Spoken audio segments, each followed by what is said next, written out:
Telugu Desam party అధ్యక్షుడు మాజీ ముఖ్యమంత్రి వర్యులు నారా చంద్రబాబు నాయుడు గారు రేపు ధర్మవరం చూసుకొని రేపు సాయంకాలానికి 6 గంటలకి అనంతపురం నగరానికి రాబోతున్నాడు. అనంతపురం నగరంలో సప్తగిరి సర్కిల్ దగ్గర జంక్షన్ మీటింగ్ అనేటువంటిది ఒకటి ఏర్పాటు చేయడం జరుగుతోంది.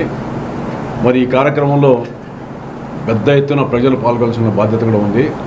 ఎందుకంటే ఈ ఎన్నికల సందర్భంగా స్థానికంగా మరి అనేక సమస్యలు ఉన్నాయి.